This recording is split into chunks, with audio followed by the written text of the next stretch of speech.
Hello everyone, ये हमारा lecture number 6 है मैथ्स का। और हम हमारा चैप्टर पढ़ रहे थे ग्रुप थ्योरी। ठीक है, तो इसके प्रीवियस जो 5 लेक्चर्स हैं उनका मैंने प्लेलिस्ट बना दिया है, तो आप वहाँ जाकर चेक कर सकते हैं प्रीवियस वीडियोस को। आज का जो लेक्चर है इसमें हम जनरल प्रॉपर्टीज़ ऑफ ग्रुप्स के बारे में पढ़ने वाले हैं। जनरल प्रॉपर्टीज़ ऑफ ग्रुप्स, ठीक है, ग्रुप्स की कुछ जनरल प्रॉपर्टीज़ होती हैं, बेसिकली 4 हैं ये। तो इसमें पहले हम थ्योरम 1 की बात करेंगे। ठीक है, थ्योरम 1 क्या कहती है, इसका स्टेटमेंट देखेंगे। Uniqueness of identity element, the identity element of group is unique. ठीक है, इसका मतलब ये है कि जो आइडेंटिटी एलिमेंट होता है वो यूनिक होता है। यूनिक का मतलब यहाँ पे है कि एक होता है। जो आइडेंटिटी एलिमेंट होता है वो यूनिक होता है, वो एक होता है। The identity element of group is unique है ना, ये जो दोनों सेंटेंस है एक ही बात बोली गई है।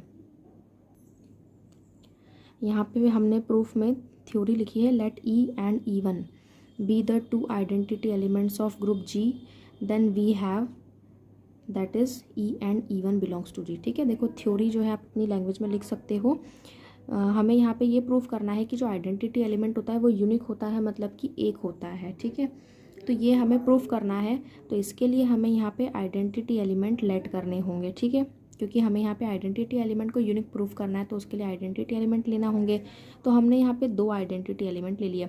बेसिकली देखा जाए तो आइडेंटिटी एलिमेंट जो है वो एक ही होता है और वो यूनिक होता है। ठीक है, लेकिन यहाँ पे हमने 2 लेट किए हैं। 2 लेट करने का कारण ये है कि हम आगे जब प्रूफ करेंगे तो वहाँ पे इन दोनों को इक्वल प्रूफ करेंगे, मतलब ये दोनों एक दूसरे के बराबर हैं। ठीक है, इसलिए अभी हमने यहाँ पे 2 आइडेंटिटी एलिमेंट लेट किए हैं, E एंड E1, और इसको हमने लिख दिया है E and E1 belongs to G। ठीक है, हम और हमारा जो ग्रुप है G वो इसमें G कॉमा स्टार। ठीक है, ये आपका जो बाइनरी ऑपरेशन है वो कुछ भी हो सकता है। तो अब क्या करेंगे हम, यहाँ पे हमारे 2 केसेस बनेंगे। इसका छोटा सा है डेरिवेशन, मतलब प्रूफ। सबसे पहले केस 1 की अगर मैं बात करूँ तो यहाँ पे मैंने क्या माना, E को आइडेंटिटी एलिमेंट माना। ठीक है, let E is an identity element.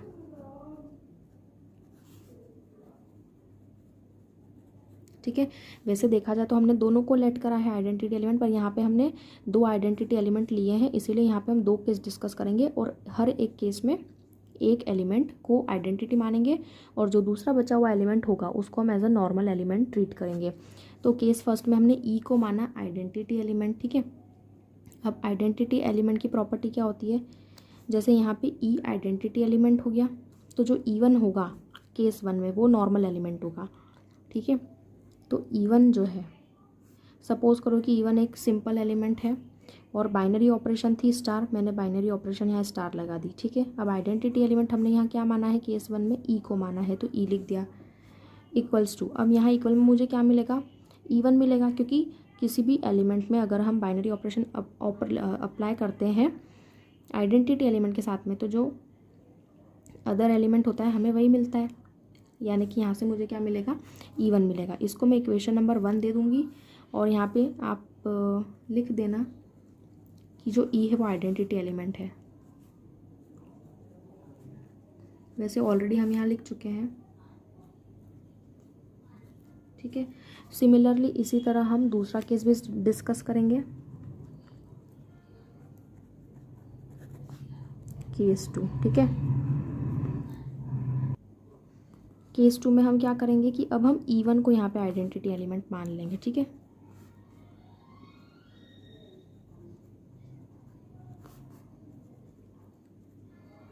ठीक है, यहाँ पे E1 को आइडेंटिटी एलिमेंट माना, तो सपोज करो कि E1 आइडेंटिटी एलिमेंट है ना, ये ऑपरेशन लगा दिया। तो अब इस केस में जो E होगा वो सिंपल एलिमेंट की तरह उसको हम ट्रीट करेंगे, तो यहाँ से वैल्यू क्या मिलेगी, हमको E मिलेगी। इसको इक्वेशन नंबर 2 दे दिया और यहाँ पर आप लिख सकते हो कि where E1 is the identity element. ये मैंने यहाँ ऊपर ऑलरेडी लिख दिया है। तो अब equation number 1, so from equation 1 and 2, from equation 1 और 2 क्या मिलेगा मुझे, देखो LHS जो है दोनों बराबर हैं तो RHS भी बराबर हो जाएंगे, यानी E इक्वल्स टू E1। तो आप देख सकते हो कि हमने E और E1 को 2 आइडेंटिटी एलिमेंट लेट किए थे, लेकिन हमने यहाँ पे क्या प्रूफ किया कि दोनों जो है वो कैसे हैं, बराबर हैं। तो यहाँ से हम कह सकते हैं कि जो आइडेंटिटी एलिमेंट होता है वो यूनिक होता है। ठीक है,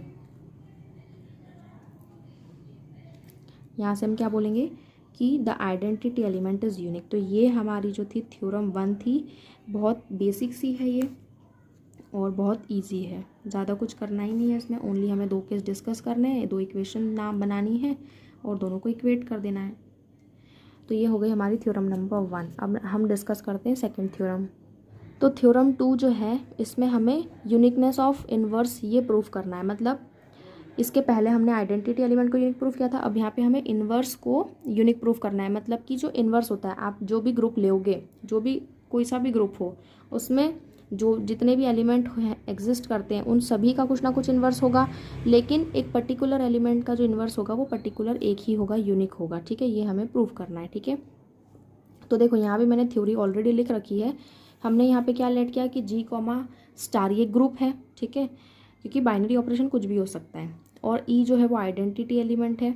आइडेंटिटी एलिमेंट क्यों लेट किया, क्योंकि यहाँ पे हमें इन्वर्स को यूनिक प्रूफ करना है और यहाँ पे हम इन्वर्स की मैथमेटिकल ऑपरेशन, मैथमेटिकल जो एक्सप्रेशन होता है उसका यूज़ करेंगे, इसलिए आइडेंटिटी एलिमेंट हमने ई लेट कर लिया। फिर ए जो है हमने कोई एक एलिमेंट माना। ठीक है, कि भाई जो हमारा ग्रुप जी है उसका हमने एक एलिमेंट लिया ए।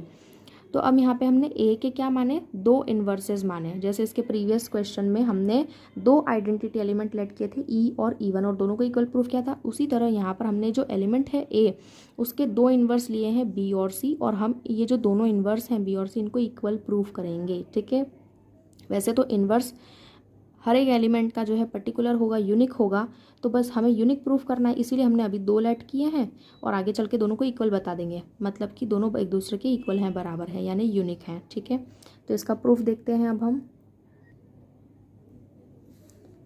तो इसमें भी हम 2 केस ही डिस्कस करेंगे, जिस तरह से हमने प्रीवियस थ्योरम में 2 केस डिस्कस किए थे। ठीक है, अब यहाँ पे हम 2 केस डिस्कस कर रहे हैं, क्योंकि देखो 2 एलिमेंट लिए, 2 इन्वर्स लिए हमने बी और सी। तो पहला जो केस है उसमें हम बी को क्या मानेंगे, ए का इन्वर्स मानेंगे, if B is the inverse of A.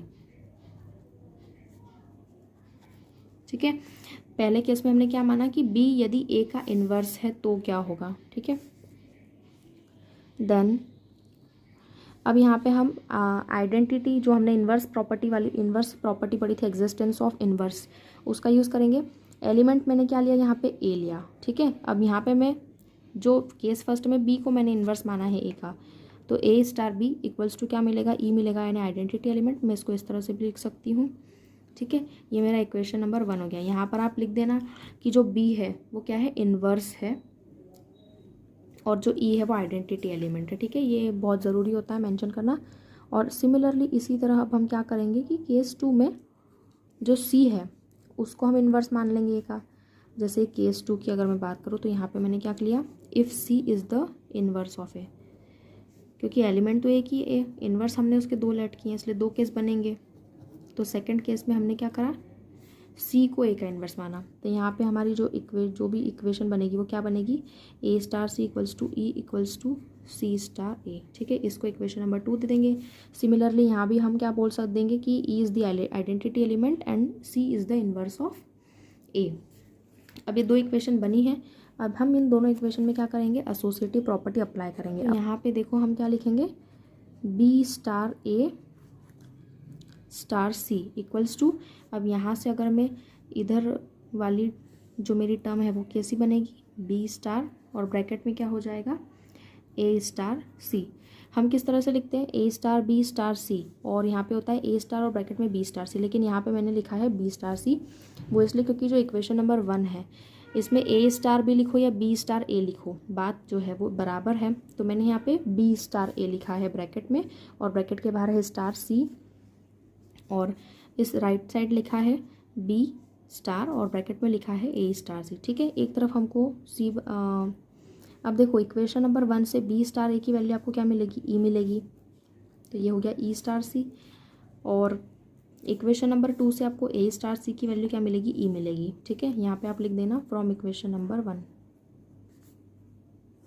ठीक है, फ्रॉम इक्वेशन नंबर 1 हमको यहाँ से क्या वैल्यू मिल गई, बी स्टार ए और ए स्टार सी की, वो है ई, यानी आइडेंटिटी एलिमेंट।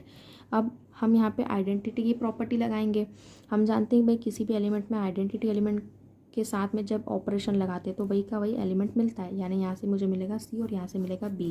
तो आप देख सकते हो कि सी और बी दोनों जो है इक्वल प्रूफ हो गए। यहाँ आप लगा देंगे बाय आइडेंटिटी प्रॉपर्टी। हमने आइडेंटिटी वाली प्रॉपर्टी का यूज़ किया है यहाँ पे, ठीक है।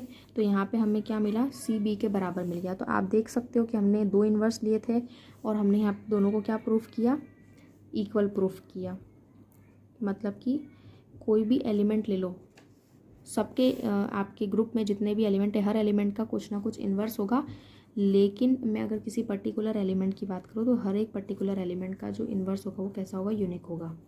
और नीचे हम यहाँ लिख देंगे दस the inverse of every element of group क्या होता है, यूनिक होता है।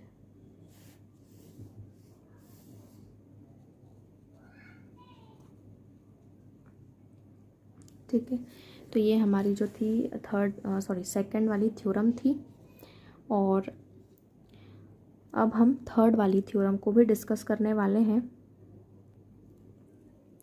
थ्योरम नंबर थर्ड जो है ये क्या कहती है, ये बहुत इंपॉर्टेंट है। देखो ये थर्ड थ्योरम क्या कहती है, if the inverse of an element A of group, ठीक है। कोई ग्रुप है हमारे पास में, ग्रुप है मतलब कि वो चारों प्रॉपर्टी को क्या कर रहा है, सेटिस्फाई कर रहा है, ठीक है। तो उसका कोई एक एलिमेंट है ए, अब उस एलिमेंट का जो इन्वर्स होगा वो क्या होगा, ए इन्वर्स होगा, ठीक है। और इस ए इन्वर्स का जो इन्वर्स होगा, यहाँ लिखा है then the inverse of A inverse, मतलब ये जो ए इन्वर्स है इसका जब हम इन्वर्स करेंगे तो वो हमको वापस वही का वही एलिमेंट मिल जाएगा ए, मतलब ये टर्म, ठीक है। तो ये हमारी थर्ड थ्योरम है। अब इसको हमको क्या करना है, प्रूफ करना है, ठीक है। तो देखो इसको प्रूफ करते हैं। यहाँ पर सबसे पहले हम क्या करेंगे,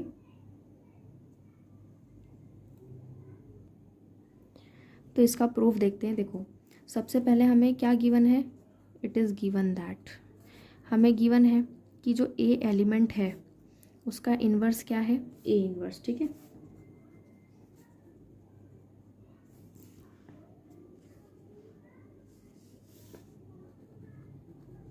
the inverse of A is A inverse, ठीक है। ये कंडीशन, ये जो चीज़ मैंने यहाँ लिखी है ये हमें गिवन है, ठीक है।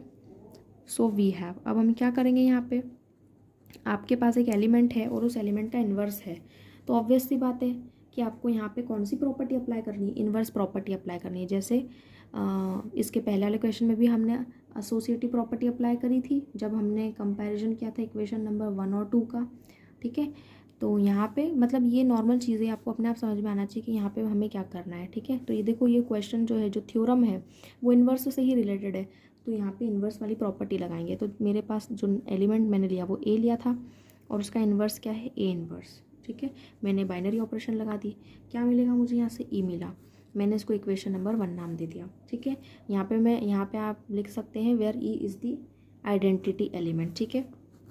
ये हो जाएगा for all A belongs to G, मतलब जी के सभी एलिमेंट के लिए होगा ये। अब यहाँ पे हम क्या करेंगे, सिंपली दोनों तरफ मतलब कि LHS और RHS दोनों तरफ हम ऑपरेट करेंगे, किससे, ए इन्वर्स के इन्वर्स से, ठीक है। ए इन्वर्स का जो इन्वर्स होगा ना उससे हम दोनों साइड क्या करेंगे, ऑपरेट करेंगे मतलब बाइनरी ऑपरेशन के साथ उसको लिखेंगे, ठीक है। तो देखो ये हो गया ए स्टार ए इन्वर्स, और मैंने यहाँ पे बाइनरी ऑपरेशन लगा करके लिख दिया ए इन्वर्स का इन्वर्स, ठीक है। और RHS साइड भी हम लिख देंगे ई, और बाइनरी ये स्टार बाइनरी ऑपरेशन लगा दिया स्टार, और यहाँ पे हम लिख देंगे ए इन्वर्स का इन्वर्स, ठीक है। तो यहाँ पे ये हमें वैल्यू मिलेगी। अब करना कुछ नहीं है, यहाँ पे हमको क्या करना है, एसोसिएटिव प्रॉपर्टी अप्लाई करना है।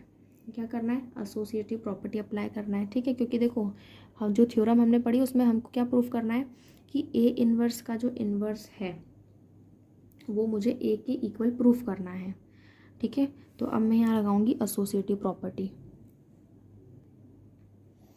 सो एसोसिएटिव प्रॉपर्टी अब अप्लाई करेंगे। जैसे देखो मैं यहाँ पे ये मेरा जो LHS है, मैं यहाँ पे एसोसिएटिव प्रॉपर्टी लगाऊंगी।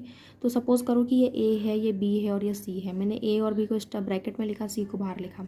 तो अब इसके इक्वल में क्या कर सकती हूँ कि मैं A को ब्रैकेट के बाहर लिख दूँ, है ना, और ब्रैकेट में क्या लिख दूँ, B और C को एक साथ लिख दूँ। मतलब मैंने इसको कंपेयर किया B से, इसको कंपेयर किया C से, तो इनको लिख दूँ ब्रैकेट में। तो ये क्या हो जाएगा, A इन्वर्स हो जाएगा, यहाँ पे बाइनरी ऑपरेशन आ गया हमारा। अब ये जो टर्म है मतलब वैल्यू है मेरी ए इन्वर्स का इन्वर्स, इसको मैंने लिख दिया, ठीक है। तो ये मैंने बाय अप्लाइंग एसोसिएटिव प्रॉपर्टी मैंने सिर्फ इस तरफ अप्लाई करी है, ठीक है। ये वाली जो साइड है, ये जो RHS वाला साइड है, यहाँ पर हम आइडेंटिटी अप्लाई करेंगे। जैसे देखो ये अपन ने इसको मान लिया ए, इसको ए से कंपेयर कर लिया, तो ए है और मैं इसमें आइडेंटिटी एलिमेंट्स के साथ ऑपरेशन अप्लाई करूँगी तो मुझे क्या वैल्यू मिलेगी, सेम वही का वही एलिमेंट मिल जाएगा। तो यहाँ पर इस साइड मैंने क्या अप्लाई किया है, आइडेंटिटी वाली प्रॉपर्टी, ठीक है। तो LHS तरफ एसोसिएटिव अप्लाई करी है और RHS तरफ आइडेंटिटी प्रॉपर्टी अप्लाई करी है। अब देखो यहाँ पे ए स्टार को मैंने एज इट इज़ लिख दिया। अब ये मेरे पास क्या है, इसको सपोज मैंने कंपेयर कर लिया ए से, ठीक है। अब देखो ये ए इन्वर्स है और यहाँ पे ए इन्वर्स का इन्वर्स है, मतलब सपोज करो कि ये ए है और यहाँ पे ये इसको इस पूरे को मैंने ए से कंपेयर कर लिया, तो ए क्या है, ए इन्वर्स है। और ए इन्वर्स का इन्वर्स क्या होगा, ए इन्वर्स का होल इन्वर्स। मतलब देखा जाए तो एक तरह से ये जो एलिमेंट है ये उसका क्या हो गया, इन्वर्स हो गया। ये क्या है, ये इसका इन्वर्स हो गया, ठीक है। तो यहाँ पे इन्वर्स वाली प्रॉपर्टी लग जाएगी।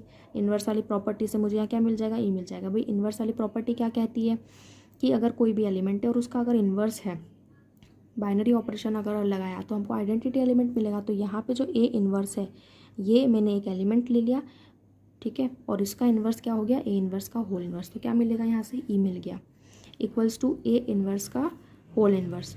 अब यहाँ पर वापस से देखो आइडेंटिटी वाली प्रॉपर्टी अप्लाई करेंगे। यहाँ पे आइडेंटिटी, ये एक एलिमेंट है, इसमें आइडेंटिटी एलिमेंट के साथ बाइनरी ऑपरेशन में लगाया तो ए मिल गया। तो यहाँ से ए इन्वर्स का जो होल इन्वर्स है वो किसके बराबर मिल गया, मेरे को ए के बराबर मिल गया।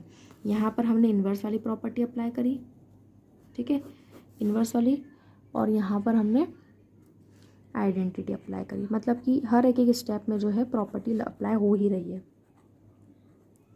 तो यहाँ से ए जो है ये ए इन्वर्स के इन्वर्स के इक्वल आ गया है, हैंस प्रूव्ड, है ना। थर्ड थ्योरम में हमें यही प्रूव करना था, तो यहाँ ये प्रूफ हो चुका है। आज के लेक्चर में हमने 3 थ्योरम डिस्कस करी, ठीक है।